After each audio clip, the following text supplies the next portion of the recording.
Halo, hari ini aku tidak akan menghiburmu. Aku tidak akan menenangkanmu. Hari ini kita akan jujur, meskipun itu tidak nyaman. Hari ini kita akan membahas sebuah buku yang keras, brutal, dan tanpa basa-basi. Sebuah buku berjudul Can't Hurt Me, karya David Goggins. David Goggins tidak tumbuh dari hidup yang ideal. Ia hidup dalam kemiskinan, kekerasan, trauma, dan rasa rendah diri yang dalam. Berat badannya hampir 140 kg. Ia tidak percaya diri, ia merasa dirinya lemah, bodoh, dan tidak berarti. Dan di titik itu, ia menyadari satu hal penting, bahwa hidup tidak akan datang untuk menyelamatkannya. Buku ini tidak bicara tentang motivasi. Buku ini bicara tentang tanggung jawab penuh atas hidup sendiri.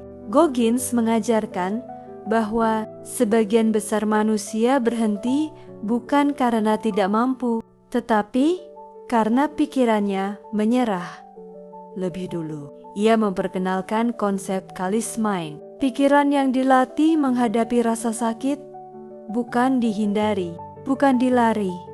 Menurutnya, kenyamanan adalah musuh terbesar potensi manusia. Setiap kali kita memilih nyaman, kita sedang memperkecil versi diri kita sendiri.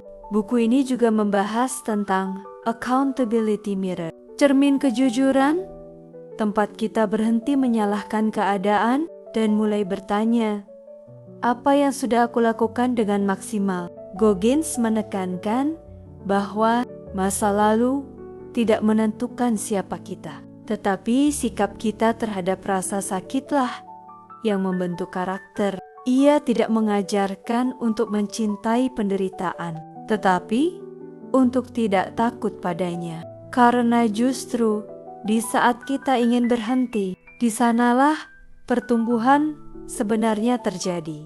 Can't Hurt Me mengingatkan bahwa kita sering meremehkan diri sendiri, padahal kapasitas kita jauh lebih besar daripada yang kita izinkan untuk muncul. Buku ini bukan untuk semua orang, tapi jika hidupmu terasa stagnan, jika kamu merasa tahu apa yang harus dilakukan, namun tidak pernah konsisten melakukannya, buku ini akan menamparmu dengan jujur. Dan mungkin buku ini tidak membuat hidupmu lebih mudah, tapi ia bisa membuatmu lebih kuat.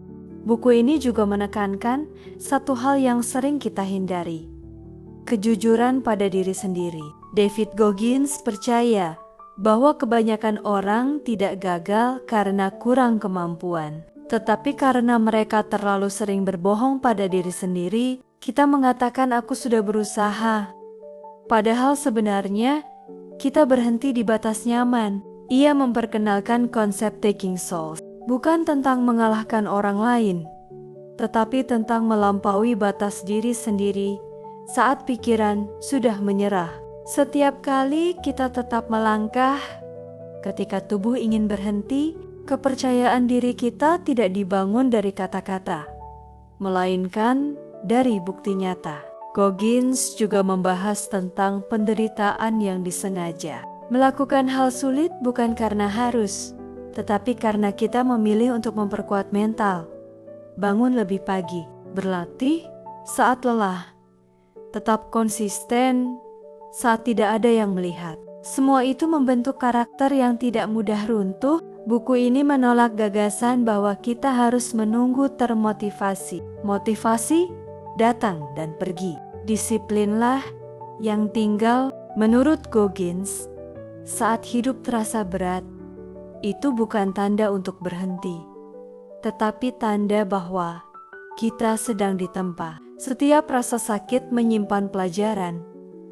Jika kita mau menghadapinya tanpa mencari jalan keluar instan, ia juga mengingatkan bahwa masa lalu, seburuk apapun, tidak bisa dihapus. Namun, masa lalu bisa digunakan sebagai bahan bakar, bukan sebagai alasan. Luka tidak harus disembuhkan sepenuhnya untuk melangkah maju. Yang penting adalah kita tidak membiarkannya mengendalikan masa depan. Pada akhirnya, Can't Hurt Me bukan tentang menjadi manusia tanpa rasa lelah. Buku ini tentang menjadi manusia yang tetap bergerak meskipun lelah, tetap berdiri meskipun ingin menyerah, tetap jujur meskipun tidak nyaman. Karena kekuatan sejati bukan saat hidup terasa mudah, tetapi saat kita tetap memilih bertanggung jawab ketika tidak ada siapapun yang menonton. Sebelum kamu menutup video ini, aku ingin kamu jujur pada satu hal. Apakah kamu benar-benar sudah melakukan yang terbaik, atau kamu hanya terbiasa berhenti terlalu cepat? Jika video ini terasa keras, mungkin memang itu yang kamu butuhkan hari ini. Bagikan video ini kepada seseorang yang sebenarnya kuat tapi lupa bagaimana caranya bertahan. Dan jika kamu ingin setiap hari mendapatkan refleksi hidup dari buku-buku terbaik dunia, subscribe channel ini dan nyalakan notifikasinya, karena setiap hari kita membaca satu buku. Dan hari ini kita belajar untuk tidak lari dari diri sendiri. Sampai jumpa di video berikutnya.